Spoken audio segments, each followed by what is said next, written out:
So now we will explore how this whole situation of the migraine is affecting you. And we will do this in different layers. We will start with you as a physical being. So you can take a little bit time and ask yourself inside, how is this migraine affecting me in my physical way of being? I have to say, it's not easy to be friendly with that. Yeah. I wake up and immediately the migraine is there, and immediately I feel sick and I cannot even move. It's terrible. I'm stiff and stay in bed, and I cannot bear any sound or light. I cannot do all the things that I would like to do. Yeah. It's like being in prison, really. Okay. Yeah, I feel frozen, immobilized. The only thing I can do is lie in the darkness and wait for the medication to work, and maybe it gets better. Okay. Oh, and there are so many days like that in my life. So that's a real terrible situation. Being imprisoned, not able to move. So lying in the darkness and just waiting until the sickness is over. Yes. Yeah. Yes. So. And you said it's difficult to stay in a friendly way with your body in this suffering. May I invite you just to try? How does it affect you when you can just be with yourself, with all this suffering, like you are sometimes with your grandchild? So if you imagine having this attitude you have towards your grandchild when it is suffering, when you apply that attitude to yourself, how does that affect you? Oh, my grandchild, that's easy to feel tenderness and be very tender with her, but doing that for myself? Yes, I do understand that's more difficult. Yeah, yes. But give yourself some time to try it and just experience whether there is some change when you try to be friendly with your physical being and the way you have to suffer. You know, I often try to have some rational thoughts as, okay, my body needs a pose and things like that, but it's hard. I really, it moves me when I hear you say it is true, it is awful in this prison. Acknowledging instead of ignoring, that makes so much difference. That was never done in my family. Okay, you are not used to acknowledge your suffering. Okay, and in your family, that was very unusual. Yes. To acknowledge your suffering. Yes. So there you learn to ignore your suffering. Yeah. Okay. Yes. Yes. So, with this issue of your family, we arrived at the social dimension. So, maybe you can say a little bit more about your experiences in your family. And how was that related to your migraine in some way? You know, in my family, when I think about it, across the generations, everyone either had or now has migraine. And the only way we learned to cope with it was ignore it. And go to school, university, work, but first and foremost, not talk about it. Okay. No one ever knew. We were always hiding the pain. Okay, so you learned not to talk about it. Yeah. And always hide whatever was there. Yes. Yeah. So This must be unusual for you now then to talk with me about your pain. Yes, it is. It is. When I'm talking about it, as I do now, there are always these old voices in my head telling me, but don't make it bigger than it is. All people have something that they suffer from. Yes. Of course, that's true. All people have something they suffer from. But that doesn't mean that it's not all right to talk about it. For me, talking about your suffering is more like a way of being friendly towards yourself, and recognizing your suffering can be a way to improve your well-being. So I just wonder how it is for you now that you can feel it's okay to recognize it. Yeah, it's sad. Sad. Yes. Okay. Yeah. It's sad, and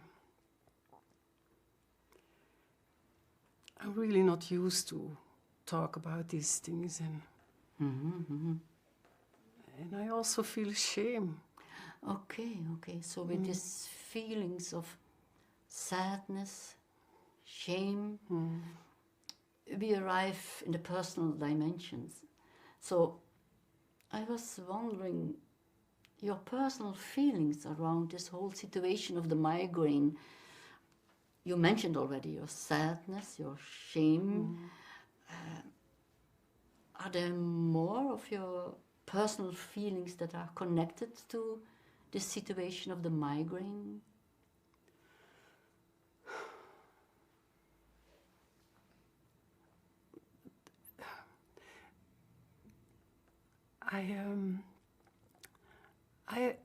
There was some curiosity, like wanting to find out how all these things belong together. But now it's more or less loneliness. Loneliness. The loneliness of And not sharing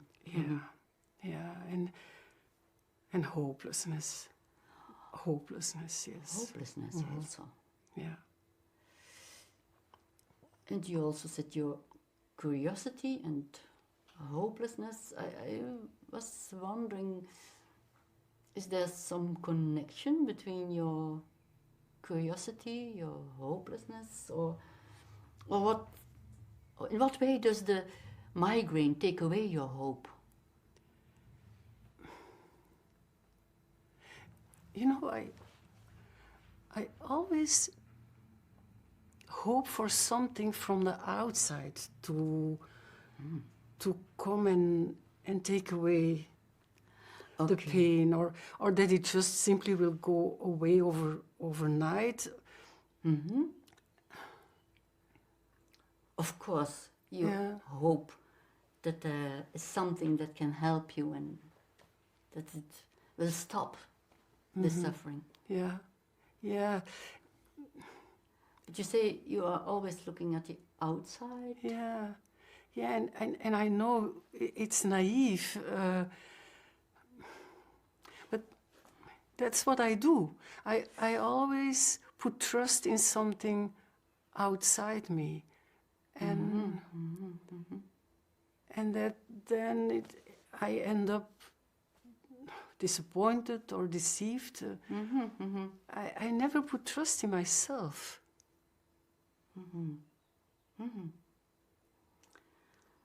So you discover how you trust the outside and are hoping for medication or other solutions, but trusting in yourself, that's difficult.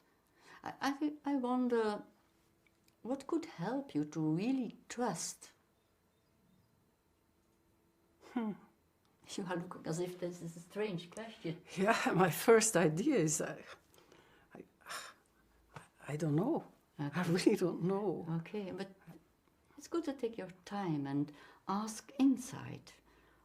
There, in your wiser self, there is sometimes some sense of what you trust at a deeper level?